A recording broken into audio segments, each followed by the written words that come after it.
নমস্কার প্রিয় দর্শকবৃন্দ, তোমরা আদৌ কি টাকা পাবে? কারা কারা টাকা পাবে এবং কাদের কি প্রবলেম অ্যাকচুয়ালি হচ্ছে যার জন্য টাকাটা পাচ্ছে না এবং সেই প্রবলেমের সলিউশনটা কি, প্রত্যেকটা বিষয় নিয়ে চলে এলাম আমি তোমাদের সাথে ভিডিও করতে। চলো, এবং ভিডিওর মধ্যে ফার্স্টেই বলে রাখতে চাই, তোমাদের যদি কোনো প্রবলেম হয়ে থাকে, আপাতত তুমি যদি রিজেক্টেড হয়ে থাকে, তুমি রিজেক্টেড ক্যান্ডিডেট হয়ে থাকে বা তোমার অ্যাপ্লিকেশন রিজেক্টেড হয়ে থাকে, তা তোমাকে একটা কথা আমি বলে দেবো, এই মুহূর্তে রিজেক্টেড হয়েছে বা এই মাসে রিজেক্ট হয়েছে, তোমার হাতে এখনও কিছুটা সময় আছে। SBMSIM পোর্টালে চলে যাও, সেখানে গিয়ে তোমাদের অরিজিনাল ডকুমেন্ট এবং জেরক্স কপি নিয়ে গিয়ে তার সাথে যোগাযোগ করো এবং ডাইরেক্ট ব্যাপারটা বলে যাও। তার আগে একটা মেল করে দিয়ে যাও অবশ্যই, আমরা এখান থেকে তোমাদের কিছুটা ব্যবস্থা করার চেষ্টা করছি আমাদের মতো করে। কিন্তু তোমাকেও চেষ্টা করতে হবে, তুমি যদি রিজেক্টেড ক্যান্ডিডেট হয়ে থাকো বা বর্তমানে রিজেক্ট হয়ে থাকে, তোমার মেন বর্তমানের কথা বলছি, কিন্তু এর আগে রিজেক্টেড ক্যান্ডিডেট যাদের অ্যাপ্লিকেশন আপলোড করেছো নতুন করে প্রত্যেকটা জিনিস, ধরো আমি সাপোজ বলছি তোমাদের মার্কশিট আপলোডের জন্য প্রবলেম হয়েছিল, মার্কশিট তুমি আপলোড করেছো এবং সঠিক প্রসেসে in the process of right, আমি তোমাদের বলি কোনো সমস্যা নেই, কোনো প্রবলেম নেই, তোমাদের টাকা ব্যাঙ্ক অ্যাকাউন্টে ঢুকে যাবে, কোনো সমস্যা হবে না। কিন্তু যদি ধরো তুমি এরকম ক্যান্ডিডেট আছো বারবার অ্যাপ্লিকেশন রিজেক্ট, একবার নয় দুবার নয়, বারবার একই কাজ হয়েছে তোমার সঙ্গে, অ্যাপ্লিকেশন তুমি নতুন করে আপলোড করেছো রিজেক্ট, আপলোড করেছো রিজেক্ট, এর কারণবশত তোমাদের বলে রাখতে চাই, তোমাদের 5-6টা প্রবলেম হতে পারে। প্রথম প্রবলেম, যদি তুমি এই প্রবলেমের শিকার হও, তোমাকে কী করতে হবে, SBMSIM পোর্টালে ডাইরেক্টলি যেতে হবে। প্রথম প্রবলেম, কেন কী কী ডকুমেন্ট নিয়ে যেতে হবে, প্রত্যেকটা ডকুমেন্ট এবং সেলফ ডিক্লারেশন নিয়ে গেলে অতিরিক্ত ভালো হয়। যদি সেলফ ডিক্লারেশন SBMSIM পোর্টাল থেকে ডাইরেক্টলি দিয়ে দেয় তো খুবই ভালো হয়, আর না হলে তোমাদের কী করতে হবে, প্রত্যেকটা অরিজিনাল ডকুমেন্ট এবং জেরক্স, যে ডকুমেন্টগুলো তোমার সাথে আছে প্রত্যেকটা ডকুমেন্ট জেরক্স নিয়ে তোমাকে SBMSIM পোর্টালে যোগাযোগ করতে হবে। SBMSIM পোর্টালের অ্যাড্রেসটা আমি বলে দিচ্ছি, আমাদের যে বিকাশ ভবন আছে সেটা হচ্ছে করুণাময়ী বুক ফেয়ার গ্রাউন্ডের পেছনে বিকাশ ভবন, সেখানে তোমাদের কিন্তু যোগাযোগ করতে হবে অবশ্যই অফিসিয়াল টাইমে, অফিসিয়াল সময় আর অফিসিয়াল তারিখে, যেখানে তোমার অবশ্যই মাথায় রাখতে হবে যেন সেই পোর্টালটা খোলা থাকে, বন্ধ হলে কিন্তু হবে না। আশা করি বোঝাতে পারলাম। এরপর তোমাদের একটা গুরুত্বপূর্ণ বিষয় এই জায়গায় মাথায় রাখতে হবে, এখানে কিন্তু সম্পূর্ণরূপে বলে দেওয়া হয়েছে, যদি তোমাদের ব্যাঙ্ক অ্যাকাউন্টের ওয়েস্ট বেঙ্গলের মধ্যে হয়ে থাকে তাহলে তুমি টাকা পাবে, ওয়েস্ট বেঙ্গলের বাইরে ব্যাঙ্ক অ্যাকাউন্ট দিলে কিন্তু কোনো মতে SBMSIM স্কলারশিপে টাকা পাবে না। এবার SBMSIM স্কলারশিপে তোমাদের আরেকটা মনে প্রশ্ন, স্যার আমাদের কবে অ্যাপ্লিকেশন পোর্টাল বন্ধ হয়ে যেতে পারে? দেখো, 16 থেকে 17 তারিখের মধ্যে তোমাদের অ্যাপ্লিকেশন পোর্টাল বন্ধ হয়ে যাওয়ার একটা চান্সেস আছে, কিন্তু এখনও পর্যন্ত কোনো ডিক্লারেশন সঠিক নোটিশ দেয় না, এরকম একটা সময় বন্ধ হয়ে যাওয়ার চান্স আছে, ঠিক আছে? এটা কিন্তু আপাতত জানা যাচ্ছে সমস্ত ইনফরমেশন থেকে। এরপর এলিজিবল ক্যান্ডিডেটরা কি টাকা পাবে না স্যার?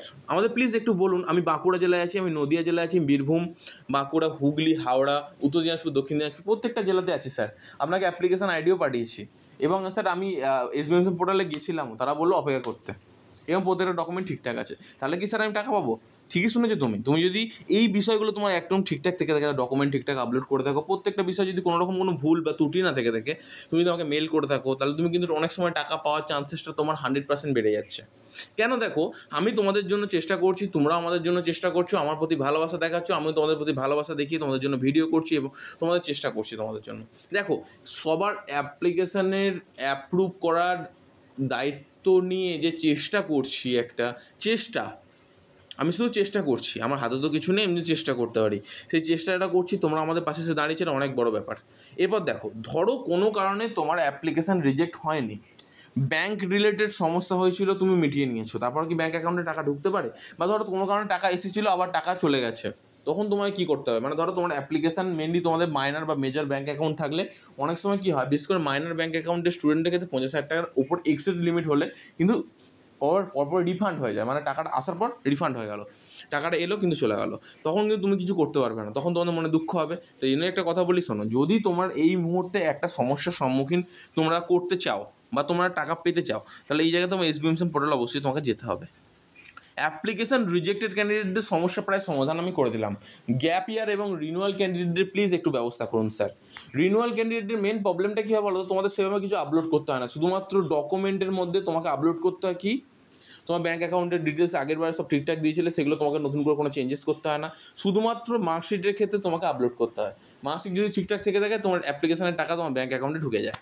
তো এই জায়গায় দাঁড়িয়ে যদি অ্যাপ্লিকেশনের টাকা ব্যাঙ্ক অ্যাকাউন্টে ঢুকে যায়, তাহলে তোমাদের একটা বিষয় অবশ্যই মাথায় রাখতে হবে যে টাকা ব্যাঙ্ক অ্যাকাউন্টে ঢুকছে, খুবই ভালো কথা, অত্যন্ত খুশির খবর, তাহলে তোমাদের চিন্তা করার কিছু নেই, তোমাদের টাকা ব্যাঙ্ক অ্যাকাউন্টে ঢুকছে, এইটা একটা গুরুত্বপূর্ণ বিষয়। কিন্তু মাথায় রাখতে হবে, যদি কোনো কারণে মার্কশিটে তোমার উল্টোপাল্টা আপলোড করো বা গ্যাপ ইয়ার ক্যান্ডিডেটের ক্ষেত্রে গ্যাপ ইয়ার সার্টিফিকেটের প্রবলেম হচ্ছে, তো এই জায়গা থেকে দাঁড়িয়ে তারা কি টাকা পাবে, কবে টাকা ব্যাঙ্ক অ্যাকাউন্টে ঢুকতে চলেছে, এই বিষয়টা আমি একটু ডিসকাস করি এই ভিডিও এই অংশে, কারণ অনেকে স্কিপ করে চলে যাবে, এই জায়গাতেই সমস্যা পড়ে যাবে। দেখো, যে সমস্ত ক্যান্ডিডেট অলরেডি টাকা পেয়ে গেছে তারা কিন্তু জানো না, অনেক ক্যান্ডিডেট আছে, তাদের উদ্দেশ্যে একটা কথা বলবো, ক্লেম মেসেজ আসার জন্য অপেক্ষা করো না, কারণ ক্লেম মেসেজ আসবে এটা একদম 100%, কিন্তু সবসময় যে ক্লেম মেসেজ আসবে এরকম কোনো নিশ্চয়তা নেই। সেই জন্য তোমায় কী করতে হবে, অবশ্যই ব্যাঙ্কে গিয়ে যোগাযোগ করতে হবে এবং ব্যাঙ্কে গিয়ে পাসবই আপডেট করাতে হবে, দেখতে হবে। আর একটা কথা তোমাদের সকলের উদ্দেশ্যেই বলি, প্রত্যেকেরই ব্যাঙ্ক অ্যাকাউন্টে টাকা ঢুকবে এরকম ব্যাপার না যে তোমার অ্যাকাউন্টে ঢুকলো আমার অ্যাকাউন্টে ঢুকবে না। যদি তুমি এলিজিবল ক্যান্ডিডেট হয়ে থাকো, এলিজিবল বলতে কি ওয়েস্টবেঙ্গলের বাসিন্দা হয়ে থাকো, তুমি যদি অ্যাকচুয়াল রেজাল্ট করে থাকো 60%-এর ওপর বা 60% বা 60%-এর ওপর, তাহলে তুমি কিন্তু এই স্কলারশিপের জন্য এলিজিবল অবশ্যই। অসংখ্য ধন্যবাদ।